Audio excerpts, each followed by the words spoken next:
play for Bred and Butta crew. When I first got introduced to jazz, I was in my cousin's basement and she loves jazz. It's all she would ever play. Growing up listening to that really influenced me.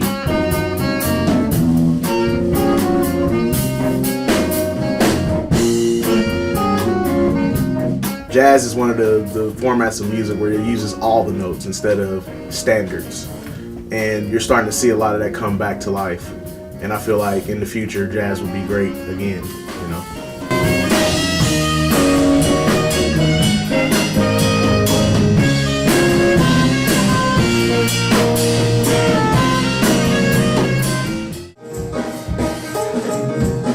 I really believe jazz is on a comeback after sitting around for so many years.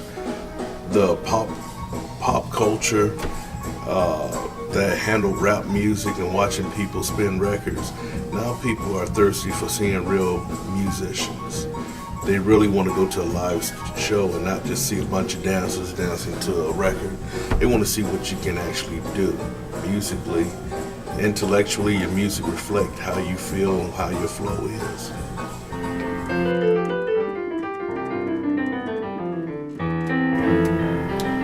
Well, I've always been an R&B player, gospel, and I got introduced to jazz when I listened to a radio station called WJZZ out of Detroit because I'm from Toledo, Ohio. The music I heard there just sent me to other planets. It took me on a wild ride because I started getting bored. R&B, you just have a certain pattern. Jazz can change up on you at any time.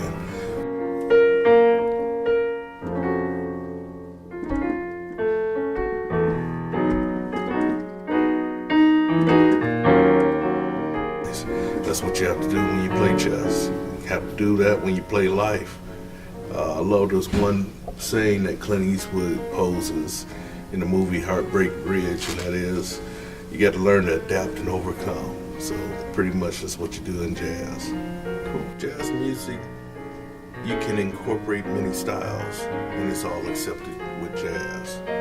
It just depends on the mood, the feeling, how the flow of the crowd is, and how the flow of your musicians, your fellow musicians on stage. You know, you may be going into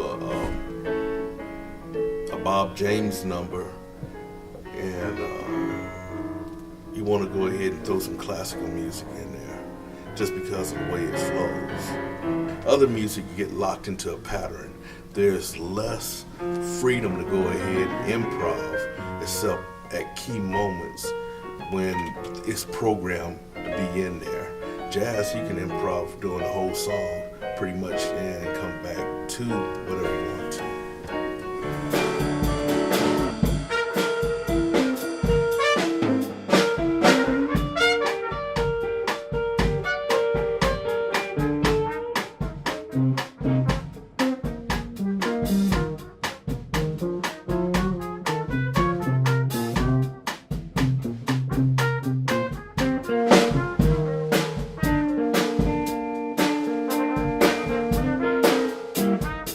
My name's Rabb. I'm a trumpet player from Indianapolis. I play with the Bred and Butta crew. I was first introduced to jazz, I don't know, I kind of grew up with it, but I remember this one instance.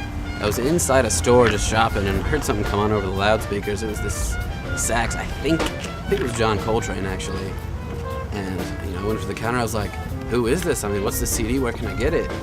And the guy was like, oh, here it is, and he gave it to me. And I took it home, I listened to it, I was the hell out of that CD. And then the next time I went up to visit my grandparents, because I knew my grandpa was a huge jazz fan, and I was like, show me some more jazz. He's like, well, what do you like to listen to? I was like, well, I really liked this sax. I got this CD full of sax, and he said, well, I got just the thing for you.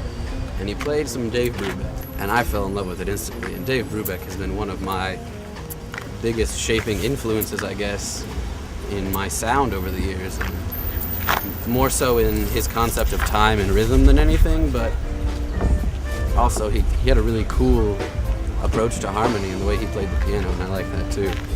What it feels like to entertain someone, that's a good one. it feels really good because I mean, you're like, I'm playing this music, I'm doing what I can, and when I see a smile on somebody's face, and I know, you know, they really dug what I played, I'm like, I just affected somebody. I mean, that's cool.